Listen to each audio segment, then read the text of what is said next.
வணக்கம். நான் செல்விகா சகாதேவன் விமோசனா இல்லத்திலிருந்து பேசிக் கொண்டிருக்கிறேன்.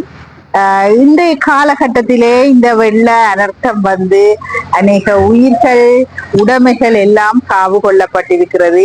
இதற்கு எந்தவித ஜாதி இனம் மதம் பாகுபாடின்றி எல்லோரும் உதவிக்கரம் கொடுத்து உதவி கொண்டிருக்கிற உள்ளங்களுக்கு நான் பெருமைப்படுகிறேன், நன்றி கூறுகிறேன். இந்த நேரங்களிலே நாங்கள் எல்லாருமாக ஒருமித்து உதவிக்கரம் நீட்டக்கூடியதாக இருக்கிறது கஷ்டப்பட்ட மக்களுக்காக. இருந்தாலும் நான் விமோசனா இல்லத்தில் இருந்து சொல்லக்கூடிய ஒன்று, இந்த மது போதைப் பொருள் பாவனையாளர்கள் தங்களுடைய போதைக்காக தங்களுடைய உயிர்களையும் மதிக்காது இந்த பொருட்களை தேடி மிகவும் ஆபத்தான நிலைகளிலே இந்த பொருட்களை திருடுகிற சம்பவத்தை நான் பார்க்கக்கூடியதாக இருந்தது. அவர்கள் அதை எடுத்து குறைந்த பணத்துக்கு விட்டு இந்த போதைப் பொருளை பாவிக்கிறார்கள். நான் உண்மையிலேயே இதை பற்றி கவலை அடைகிறேன்.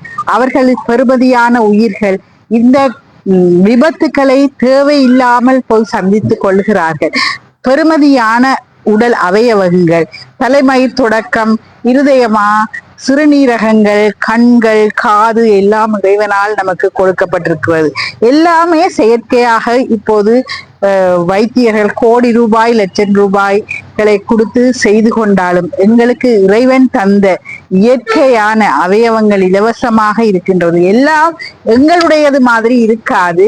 நாங்கள் செயற்கையாக போட்டுக்கொள்ளும் அவயவங்கள். ஒவ்வொரு பிள்ளையும் தாய்க்கு பெருமதியான, ஒவ்வொரு குடும்பத்துக்கும் பெருமதியானவர்கள். தங்கள் உயிர்களை துச்சமாக மதிக்கிறார்கள் இந்த போதைப் பொருளாளர்கள். நீங்கள் குடும்ப உறுப்பினர்கள், அன்பாக நீங்கள் இருக்க வேண்டிய ஒருவர் ஏன் உங்கள் உயிரை அநியாயமாக நீங்கள் அழித்துக் கொள்கிறீர்கள்?